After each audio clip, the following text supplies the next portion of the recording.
Yvonne. Welcome to the podcast. Hey, Marvin. Thanks for having me. Absolutely. Happy to have you. So you're with Capitus in Yucca Valley. Right. And what is it about maybe that particular area that has drawn you to pursue your career there? Mm-hmm. Well, I think that's kind of one of the things that makes me unique to real estate in this area is that I'm from here. I grew up here in 29 Palms, California, and it's only 20 minutes from Yucca Valley. And I've spent a good portion of my adult life here in Yucca Valley. So over 18 years, my husband and I have lived here and, raised a family here.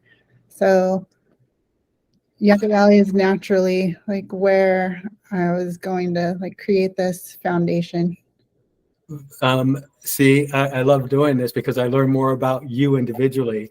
We do business all the time. You and I call back and forth, we text back and forth, we email, but I didn't know you grew up there. That's wonderful to know. Talk about knowing your area. So how long have you been in the real estate biz? So I started real estate in September of 2020, right at the crazy peak of the real estate market when things just were taking off during COVID. And I wasn't anticipating what I was stepping into. I decided kind of on a whim to get my real estate license at one Christmas in 2019, I guess it was, and started secretly kind of just taking the classes, and my husband was the only person that knew that I was doing it. And then, I was ready in around June or so, maybe May, June. And it took a while to get in for the exam because of COVID. So there was a little bit of a delay there with me actually being scheduled for the exam. So I had my exam, I think it was September 14th, 2020, and I passed the first round and jumped right into it. I came in and met with John here at Capitus, and I think it was the 17th or so, maybe a few days later, and I've been here ever since. Okay, so this is great. There are some things, whatever industry somebody gets into, depending upon when they get in, they learn the hard way or the easy way. And then things change. Undoubtedly, at some point in time, things change. There's always change, right? Right. So since you got in 2020 and you saw almost immediate activity, right? How are you now as an agent who had that experience of, for lack of a better phrase, business left and right? How are you now working your business in order to work in a tighter market? Yeah, I think it's just really important to stay consistent. Definitely you have to do more work. You have to be more active to get your clients these days. They're not just coming to you or they're not falling into your lap. I mean, I never really felt that way. Anyways, I always felt like I worked for my business, but I think if you just stay consistent and, keep being yourself, and once you establish yourself as a good agent, I feel like people are still going to come to you. And I feel fortunate that I've been able to stay busy, even though things have slowed down this year. And but you have stayed pretty busy otherwise. So I think that's great. So I love the direction of this conversation because I think this can help newer agents, those who got in at 2019, 2020, 2021. First of all, you highlighted when you were describing how you got into this. So it was Christmas time at 2019, I think. And you guys kind of went about it in a more subtle way, let's say. You didn't tell anybody else. I mean, you grew up in that general area, and neither you nor your husband told anybody else that you were studying for your license. So let me ask you, oftentimes newer agents, their first, any new agent for the most part, their first transaction 2 or 3 comes from their most immediate circles, right? Because that's who they're most comfortable in sharing with, and that's how family works. Okay, so after you got your license, were you then did you go around telling all your family and friends at that point in time? How'd that come about? Yeah, so of course social media is a big part of today's society. So I posted on social media that I got my real estate license, and that's kind of how everyone found out. Right, you took everybody by surprise. That post, and so I was just celebrating in that way, and kind of I told everybody at the same time. Now I see. Okay. Yeah, my first client was not in my sphere of influence. My first client was actually a random connection. She was looking for land in a particular area in Joshua Tree, and I started pursuing that land for her, and I ended up getting her 2 off-market properties and representing the buyer and the seller in my first transaction. So like I was like, if I can do that, if I can get someone that's not even planning on selling their property to sell their property, and I can find exactly what someone's looking for times 2, I was like, I can do this. Like it was. So that's great. That's one of the questions that I had for you was, at what point, maybe if there was one transaction or if there was a time that actually you had this point of awareness that said, this is what I want to do. This is why I'm in this business. And yes, that was pretty much it. That being able to put together something out of nothing basically is what you did. That's wonderful. So with that having been the case, and it happens, but it's probably a lower percentage of the time that you have the buyer when you're new, that your buyer comes beyond your sphere, but basically a stranger. Coming from that and getting the word out there, kind of like surprising everybody. Did you find that your friends and family, especially since you grew up in the area, began to refer you immediately, or was that a time down the line? Yeah, I mean, of course, your friends and family do kind of throw your name out there whenever someone asks about whether or not they have a realtor or no realtor. So yeah, that's definitely it's been nice. I have a couple relatives that are very, very outgoing and friendly and share that I'm a realtor all the time. So that's really nice. But I actually haven't gotten a lot of my business from family or friends, and I think that's kind of typical in the industry. Really. But I mean, I have gotten a couple things here and there from people that I know from the community. Interesting. But yeah, a lot of my clients I've gotten just from things that I've done. I've sent letters, and my letters they seem to work really well for me. I personalize them, and I have gotten a really good response from my personal mailings that I send out. So this is fantastic. So this is a cue for those newer agents. You're finding, you have found, and you continue to find a nice response from your print mail.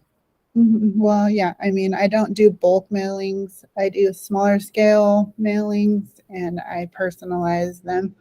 So in the beginning, I could send maybe 20 to 30 letters out, and I would typically get 1 or 2 responses. And that was like really good at the time. So, I mean, I was just starting out, and I wasn't prospecting like crazy. Like I tried one farm and did like 250 postcards or something like that and got 0 response.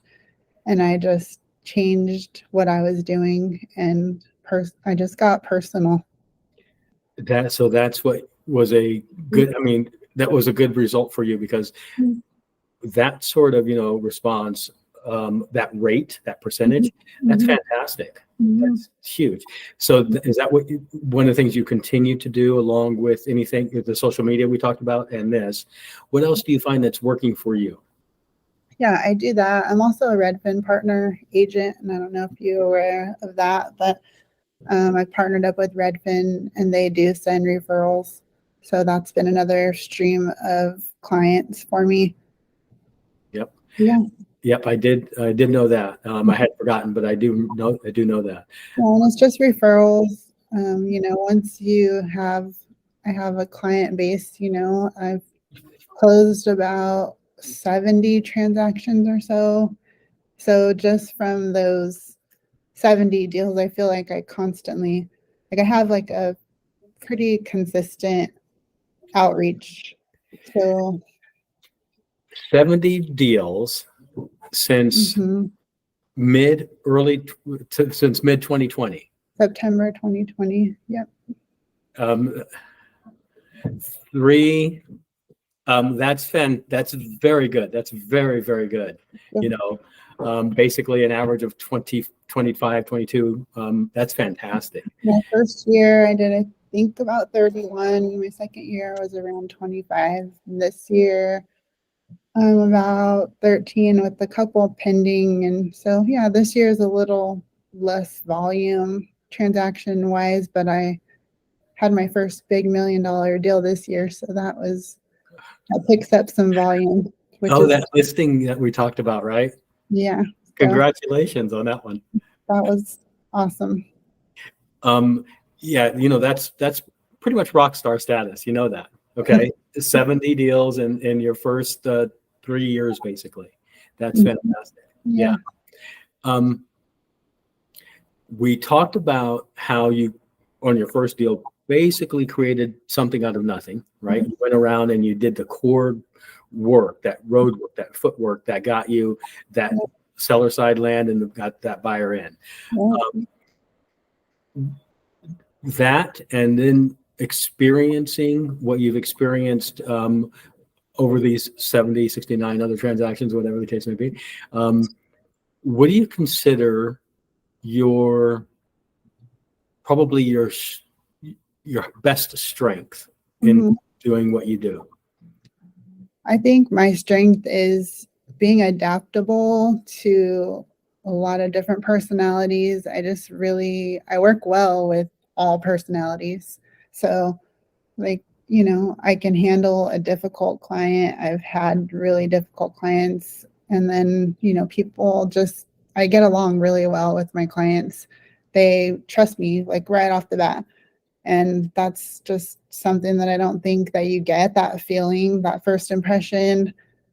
People just do. They trust me, and I'm very trustworthy. I'm a trustworthy agent. So I think I give off that vibe that they can trust me, they can count on me, that I'm going to be honest. I'm going to give them good guidance. And I think that's really significant.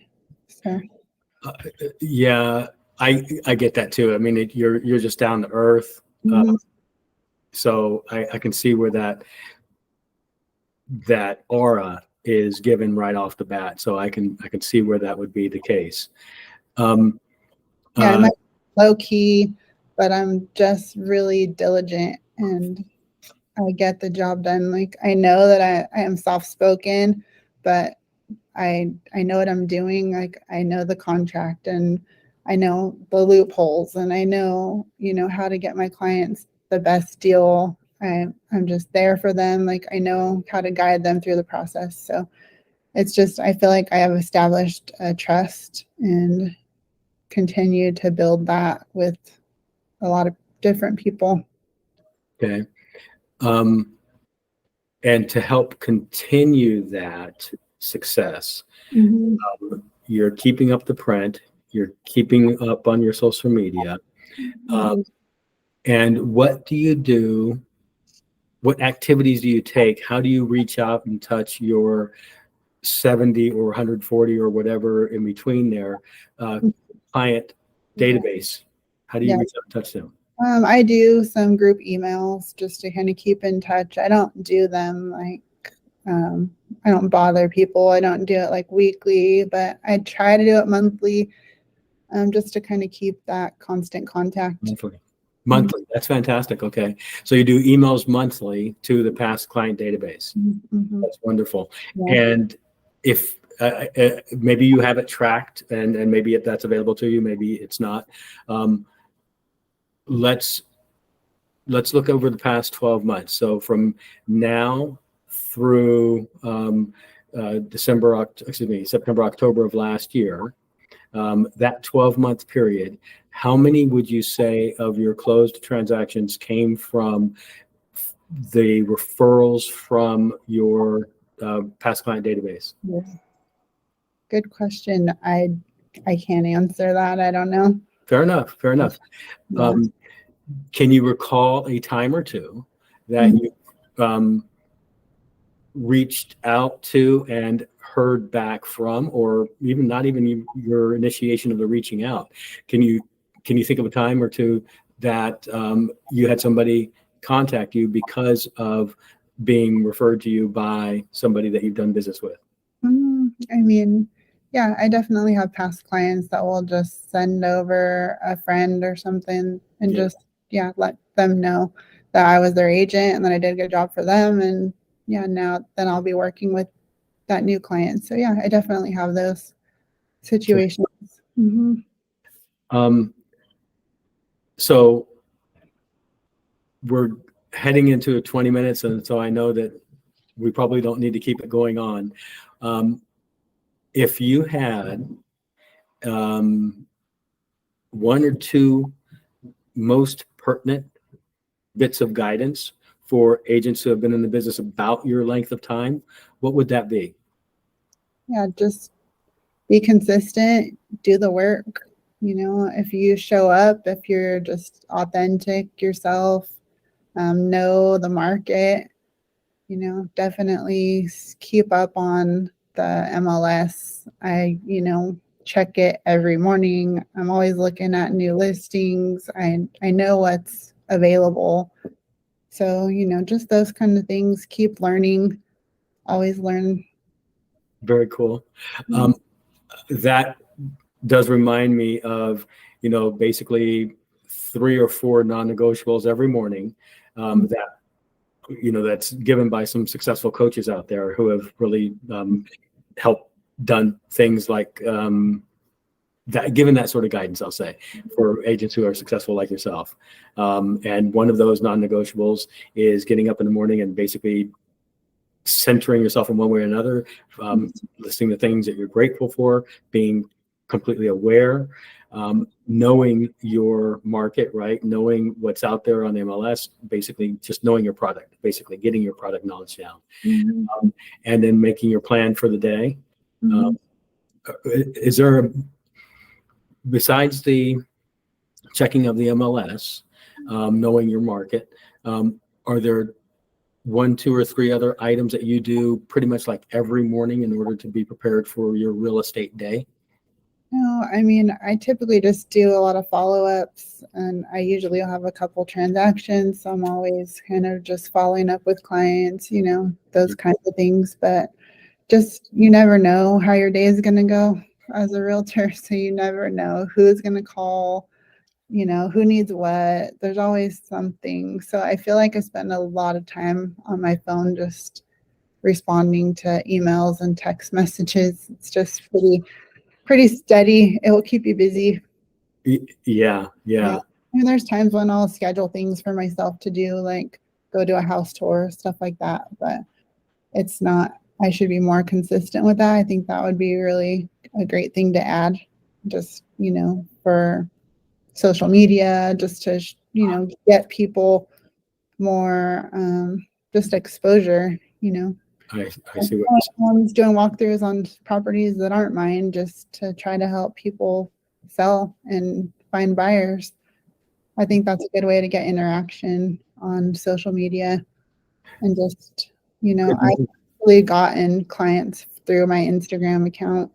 So I know it works. You just have to put in the time and be consistent with that too, just like everything else. Consistency is key. Yeah. Okay, and on that, we're basically going to close unless there's something here that you think of that you can think of that I haven't asked you that we probably should say here. Is there anything on your mind there? No, not really. I think. Okay, Yvonne, I want to thank you very much for doing this with me, my very first one. I hope that we will do more in the future too. Okay. Of course, sounds. Thank you. Thanks again for having me. I appreciate it. Absolutely. Thanks, Yvonne.